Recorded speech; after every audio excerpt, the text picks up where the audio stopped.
not Okay, saying just F. and I'm sorry to butt in, but Oh, go ahead. no, but you just got my attention. So you're saying that Al Sharpton exploits people? Well, I hate to really make accusations like that, but yeah. Oh my God! I just anyway. Go ahead. I know that's shocking enough. Can you recover Mhm. from that? Oh, I don't know. So, Sharpton is a little frustrated that these youngins aren't recognizing his place in the movement and showing proper obedience to him. So he tells his supporters that anytime you have these movements in Ferguson, New York, wherever, when these people got you more angry at your parents than they got you at the vote you're supposed to be there for, you're being tricked and you're trying to turn the community into tricks and they're pimping you. So then he says, he doesn't just leave. Of all people, should Al Sharpton really be talking about pimps and hoes? Pimps and hoes, And Al Sharpton. Yeah.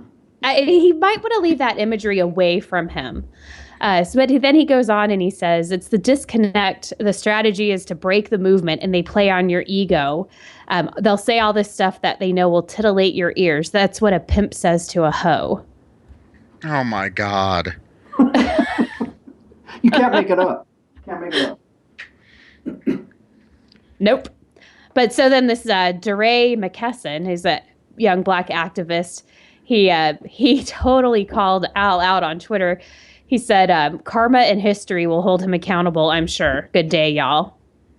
Okay, so, last time I looked, I forget how many millions of dollars Sharpton was worth. His silly, what the hell's the name of his nonprofit? The National, is it the National National Action Network? Yes, Man. I think yeah. Dudo's that last estimate that I did, I think I put this up on IJR a while back. $4.5 million maybe to the IRS. Every, not most, every for-profit business that he has started has been shut down administratively dissolved in at least one jurisdiction for either failing to pay taxes or failing to file a return. Why this guy is not in jail is beyond me, because if any of the four of us on this show right now owed the IRS $10,000 and we referred to pay, our asses would be in jail. Exactly. But So why isn't his? Well, Mike, there's two very clear reasons why not. Neither of which you could say that you have any connection to. Number one is skin color. And number two, the policies that you defend and tout. Well, see, I think you're exactly right. I didn't think about that. I'm white and I'm a conservative. So, I mean, I'm guilty as charged. Let's put it this way. I don't know, but let's just pretend for a minute that Allen West has a tax-free foundation supporting whatever it is that he's doing. Right. Do you think that Allen West could go by with 2 decades worth of tax issues and still maintain a television show and thrice monthly visits to the White House? Allen West couldn't go by a year, maybe 2, with either personal tax returns, businesses, or the ridiculous whatever thing that Sharpton runs out of Harlem. Never happen. Never happen. Okay, well, right. there is your, and I think your question was rhetorical because the answer is so stunningly, obviously common sense. It was, but if it wasn't, at least I would have been informed as to what's going on. So I just, listen, this guy is a race hustler extraordinaire. He's a shakedown artist. I mean, he's following in the footsteps of the Reverend Jesse Jackson, as Rush Limbaugh refers to him. And I, listen, excuse me, I got to think, because these guys like to quote Dr. Martin Luther King, right? MLK would, the proverbial roll over in his grave at the whores and the pimps, to use Jennifer's terms from the article, that this guy and these guys are. Exactly. And Right. the bit of hope in all of this, which I hate to have hope because it's so many times it's just misplaced. But this DeRay McKesson, he said the irony is that Sharpton's criticism of us is actually his unconscious self-critique. His words are truly spoken to the mirror, not us. Well, the post I wrote about this, about him, I'm sorry, Michael, and then I'm done, at least in this thought process, or this strain, that this guy, ironically, hypocritically, epically, and I hate that word because it's abused like nuts by people who write stuff.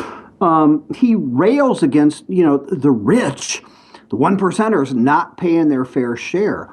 But the preposterous, the pathetic thing that he is, where he doesn't even pay his own taxes, is just, in another time, it would be mind-blowing, Yeah, but see, we're just kind of used to it. That's why I hate to have hope, because we're just used to so much being screwed up. Yeah, Sad exactly. trombone. All right, so we've got a couple minutes left, and there's a couple of things I want to talk about with you, Jen.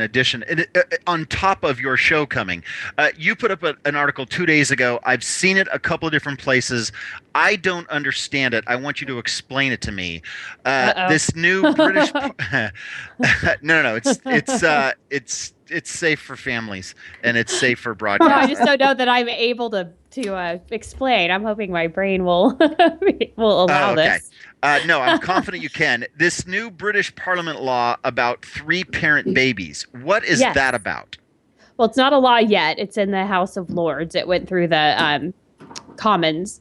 And what it is some of these birth defects like muscular dystrophy and some other things they believe can be caused by issues in mitochondrial DNA that goes from the mother to the child. And supposedly there's a technique where using in vitro, they can, and this mother's already been screened to know that she has genetic things that can be passed on. They can mess with that mitochondrial DNA so that the baby can be born without that birth defect. So is this just a matter of a donor egg? So you have a donor egg mom, the mom that's carrying the baby, and then the dad. Is that how they get to 3 parents, or when they're messing with the D? Oh, okay. Well, yeah, how I understood it would be the egg from the mom, because still they said like 0.2% of the genetic material would be from that donor mom, and the rest would be from the parents, the father and that mother. Oh my gosh, this is amazing. So it's not that they're taking a donor egg. They're taking, for lack of a better word, they're taking the host the host mom's egg, taking some DNA from another woman, messing around with the host egg, and then re-implanting that. And then they fertilize that egg, and then they implant it. So that's how you've got. So it's actually a mixture of DNA in the egg before it's fertilized. Yes, and I'm not sure how where in that fertilization process it all takes place, but somehow in the lab they're taking just there's nuclear DNA that governs all your physical characteristics. Right. And so they can't, one of the problems was they thought that people would then, I want this blonde hair, blue-eyed, tall, this, no, you can't do that through the mitochondrial DNA. And they would just do that one little bit, and then put it in the mom. Oh my! So what are the issues? Is there ethical considerations? I can imagine already that there's playing God criticism. Well, yeah. But then if you can keep this biological or this genetic trait from being able to be passed down, that's what we do with plants. But then we're people, we're not plants.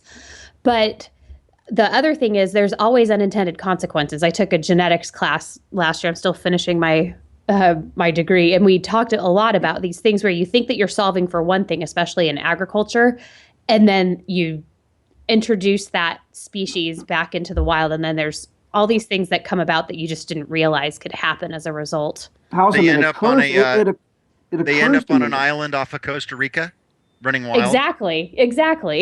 Okay, so it occurs to me that she took a genetics class, Housam. I'm pretty sure I know I didn't. I'm pretty sure you didn't. So it occurs to me that Jen might be at least as smart as we are, and possibly smarter. That would be a mistaken conclusion. We can just draw that she took. I knew that he would never, ever, ever admit. Well, no, and ever. see, that's exactly. Listen, dude, we're playing chess. That's exactly why I said that, because I knew that's what his response would be. No, the only conclusion we can draw from her taking classes that we didn't is that she took classes that we didn't.